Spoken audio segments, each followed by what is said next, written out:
আচ্ছা আব্বু, তুমি টেনশন করো না, আমি বাসে উঠে তোমারে জানাচ্ছি। তুমি এইখানে কোথাও যাচ্ছ নাকি? কোথায় যাব?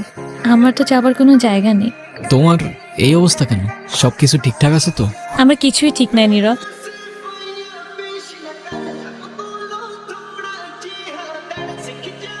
ওই রনি আমার লাইফটা একদম শেষ করে দিছে। ও তো একটা অ্যাডিক্টেড ছিল।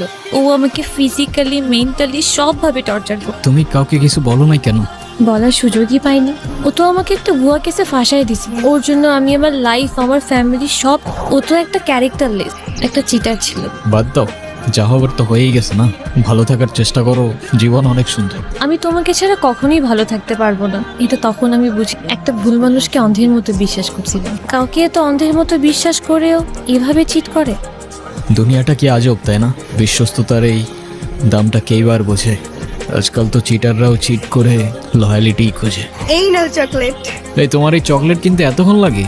আর মামা কই? আরে খুঁজেই তো পাচ্ছিলাম না, আর মামা তো বাসায় চলে গেছে। উনি কি? আরে হঠাৎ করেই ওর সাথে দেখা। তোমারে বলছিলাম না ওই যে মাইশার কথা। ভালোই তো আছো মনে হচ্ছে। ভালো থাকবে না কেন? অবশ্যই ভালো আছে। এই চলো তো। এই ব্যথার শহরের ছবি, কিন্তু সেই মোড়ে দাঁড়িয়ে ঠিক বেঠিকের রাস্তাটা যেন